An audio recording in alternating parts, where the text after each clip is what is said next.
Good morning. Thank you for joining us here on Pastor's Corner. I hope you had a beautiful, blessed week. I pray that you have another blessed week coming up. We thank God for all His mercy and grace that endureth forever. We'd like to thank you one more time for your support. We thank you for subscribing to our YouTube channel and all that you do in our backing us up. It's a blessing back to us. We're going to be in 1 John chapter 4, one scripture, and you'll see we're going to another layer of what we've been discussing the last few weeks, and it reads, "There is no fear in love. There is no fear in love. But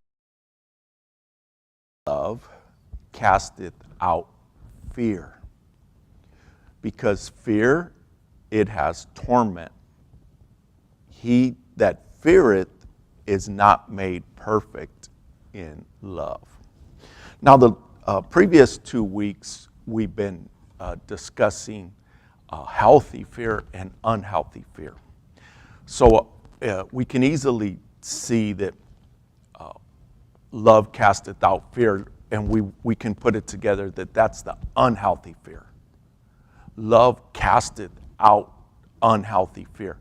The example I like to use is that if you have a void, a vacuum in us, and the love comes in and it fills that void in there and it pushes out the unhealthy fear. I know it also says that he that feareth doesn't have the perfect love. And what that means in perfect is complete. Because again, in our vocabulary, when we think of the word perfect, we think of flawless. That's how we interpret the word perfect. But in this application, we have to see perfect as complete. When we allow the complete love in us, then we don't fear. And we want to get away from the unhealthy fear. That's what we're looking to do. That should be our goal.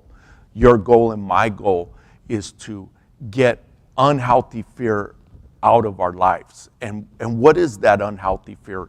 Again, it's the stress, and it's anxiety, it's worry, it's being afraid. I know that we kind of stay away from the being afraid, the scared. Again, it's a word that is used differently in our English language, but that anxiety, that sensation that comes with a thought of something being negative in our lives, something that can happen in our lives, an event, a circumstance, a situation.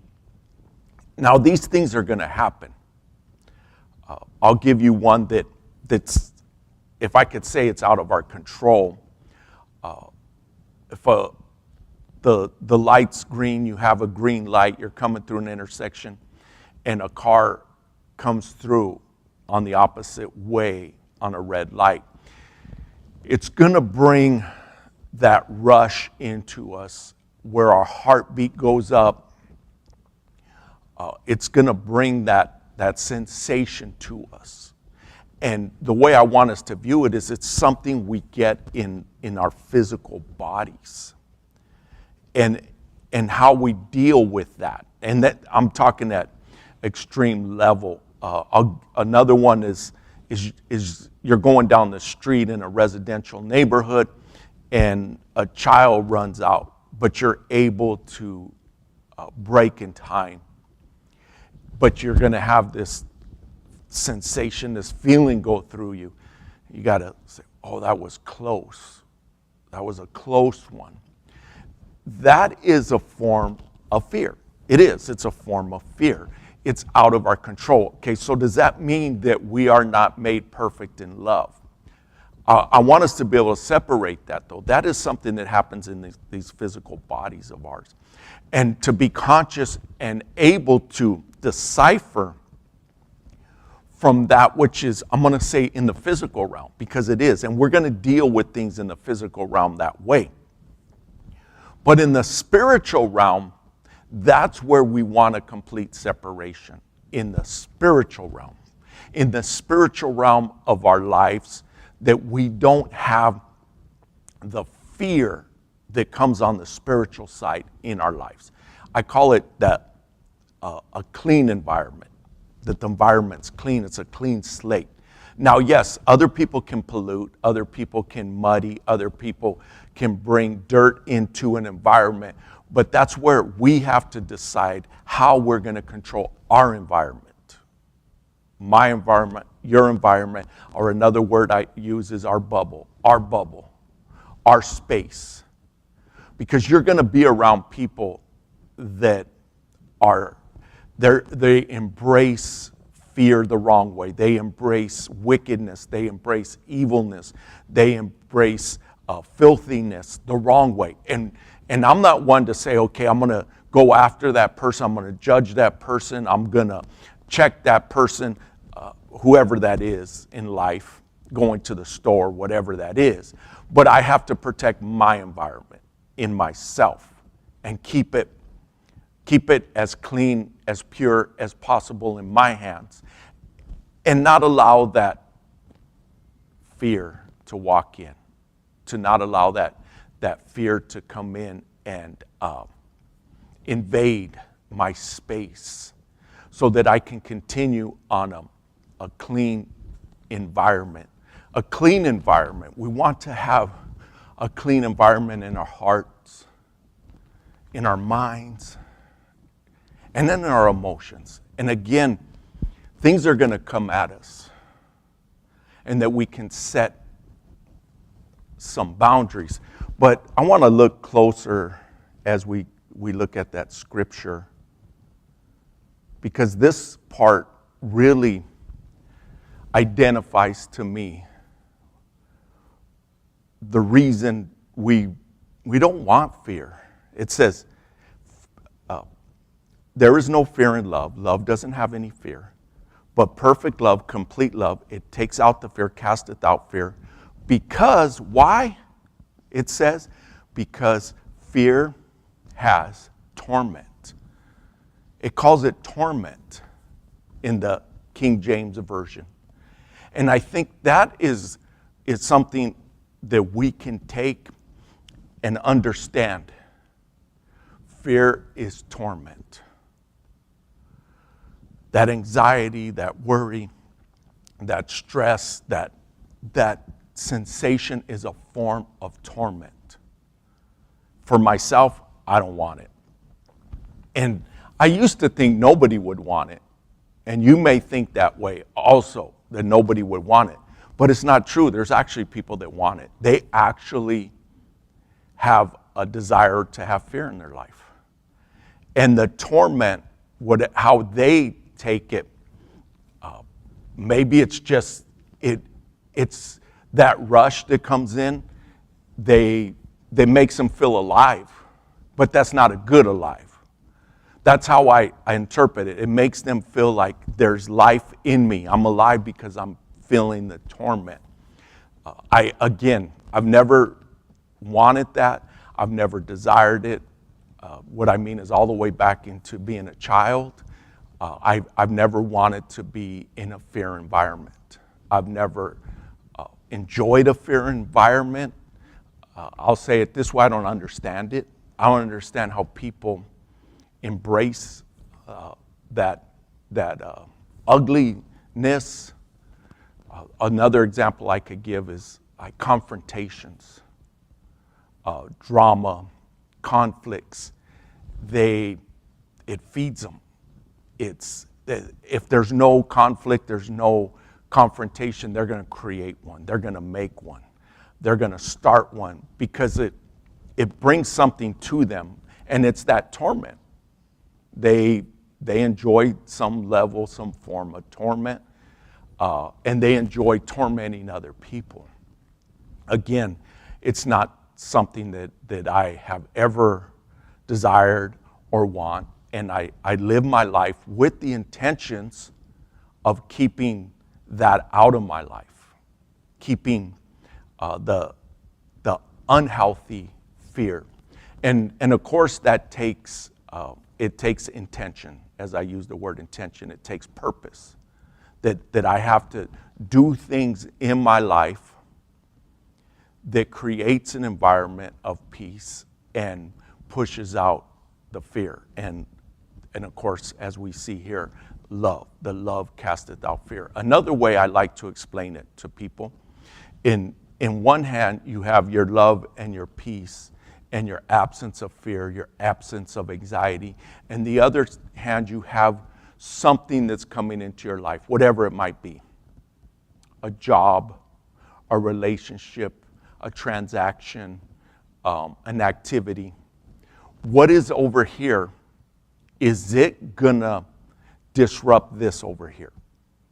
This over here, that whatever it is it gonna come over here and interrupt my peace, the love that I have in my life, the lack of anxiety over here? Now, there's a lot of things, again, that's out of our control. This whole world, things that are happening, water flooding in Libya. I'm not exactly sure. I saw 5,000 deaths. I saw 10,000 deaths. But somewhere in there, tragedy, out of our control. What we can do is pray. Those are things out of our control. But things that are in our control, something that we disagree with, something that we don't like the way it's going, we want to put our hands on it, we want to touch it, that's over here. How much of that are we willing to walk over and disrupt this one over here? Now, I get it. There's things we have to address. There's things we have to do we don't want to do. There's things we have to approach that we don't want to approach. Maybe you have to have a medical procedure, or I have to have one that I don't want to do. But, so this, call it over here, but I understand I have to cross it. I have to do it for the benefit of my physical body in that way. I have to I have to make this phone call because there was some type of charge on my account that I didn't approve of. That's not a big one, but it could be. One time somebody they were able to get into my account and they paid their rent with my personal checking account. And it was like $2,000. And of course I'm looking at the transaction, and of course it raised my antenna. It brought that sensation. And I had to start backtracking and finding out what it was. And it was an apartment complex. It took a while. It took over 3 weeks to get it reversed. I know sometimes they're able to do it quickly, but it was just something I had to address, whatever that might be. I can go down thousands of things that you have to go through, that I have to go through, that are unpleasant. We can't just kick that can down the road. We just can't kick that can down the road. But those are things that we look in this side that we don't want to do, but we have to do, as compared to things that just leave it alone. Somebody's out banging their head against the wall, or as in the King James, and the Lord told Saul, Apostle Paul, it is hard to kick against the pricks. That you're going to have people that they live like that. They bang their head against the wall. They kick against the pricks. They make life more difficult than it needs to be. They're their own enemy. There's not anything you can do except pray for them. Say, well, I can stop them, and on and on and on. You can try, but changing people, making people do things, it's almost impossible. I say almost impossible. You can bring the wrath, you can bring consequences if you have some control over them. You're their boss and you can fire them. Yes, there's some of that there. But there's so many people in our lives that are doing the wrong thing, and all we can do is pray for them. You may counsel them if they give you that opportunity, but even if they do, you got to find out if they're even listening or willing to listen. And those are the things I'm talking about, that you have to choose your battles. You have to pick your battles, because this over here, that love, that peace, that absence of unhealthy fear, the absence of it, you have to protect it. You have to guard it. And you have to decide, do I want to cross into that territory and address whatever that is? I'm sure that you have that happen in your life where you have to make these choices. For me, it's a constant thing. It's daily. Daily things are coming my way that I have to decide, I'm going to address this, or I'm just going to let this take its course. Yes, take its course. And for myself, anyone that's close to me, I always encourage them to take care of as much as possible on their own. If they're going to bring me into it, there's a good chance I'm going to make a change. I'm going to change something if it gets to that point. Because I can't take everything. There's too many things around that are going on. But on this side, I'm going to protect this inside of me. Because if I lose that, then everything else trickles down. It's going to have an effect on. So I have to do my due diligence in my own life of prayer, of fasting, of consecration, of seeking the Lord. Yes, seeking the Lord, seeking that peace that passes all understanding, seeking it and embracing it and living it. And then go down what's in front of me and deciding, oh, all right, this is going to be a challenge. I have to climb this mountain. I don't want to climb it, but I'm going to have to climb it. This mountain's in front of me. Or with David and Goliath, there's a Goliath, there's a giant in front of me. I have to go after that giant. That giant has to be addressed. Now, other things I have to decide. I'm just gonna let that go. I'm not gonna go after it. Why? Because going after is just gonna bring a loss into my life. What do I mean? It's gonna be a distraction. It's gonna be an interruption. There's not gonna be an end, a closure with it, because the desire from the other side is to draw you in, me in, into some type of a back and forth that it just takes me out of my focus or your focus, and say, okay, I'm not going after it. I'm not going after that. I have to decide, because my energy, your love, my love, your peace, my peace is priceless. And I have to protect, I have to guard it, I have to decide where I'm gonna put it out, and being willing to step into a area that I have to be wise on those decisions. You have to be wise on it. Why? Because fear is torment. It's torment. It torments us. And we don't want that torment. I hope you don't want that torment. If you're still with us right now watching, you most likely don't want torment, or you would have already turned me off.